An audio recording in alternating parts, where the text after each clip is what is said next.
என்கிட்ட ஒரு பேஷண்ட் வந்தாங்க, எனக்கு உடம்புல 10 மாதிரி இருக்கு, அது சரி பண்ணணும், எப்போ ஃபர்ஸ்ட் பார்த்தீங்க, எங்க இருக்குன்னு கேட்டேன். அவங்க சொன்னாங்க, நான் ஒரு ட்ரெஸ் ட்ரையல் பார்க்கும்போது என்னோட முதுகுல இருந்துச்சு, அதை வந்து நான் கண்ணாடியில் பார்த்தேன் அப்படின்னு சொன்னாங்க.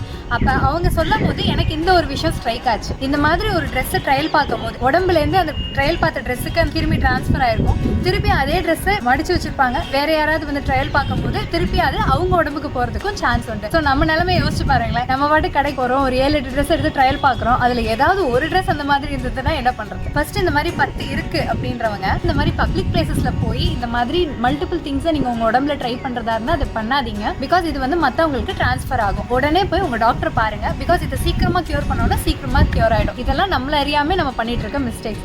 இதே இது நான் வந்து போய் ட்ரெஸ் வாங்க போகிறேன், எனக்கு அந்த மாதிரி ட்ரெஸ் வந்துருமோன்னு எனக்கு பயமாக இருக்குது அப்படின்னு நினச்சிங்கன்னா ஃபர்ஸ்ட்டு நீங்கள் எந்த ட்ரெஸ் வாங்கினாலும் ஒரு டைம் வாஷ் பண்ணிவிட்டு யூஸ் பண்ணுங்கள். ரெண்டாவது நீங்கள் ட்ரையல் பார்க்குற இடத்துல உங்கள் ட்ரெஸ் மேலேயே ட்ரையல் பார்க்க ட்ரை பண்ணிக்கோங்க.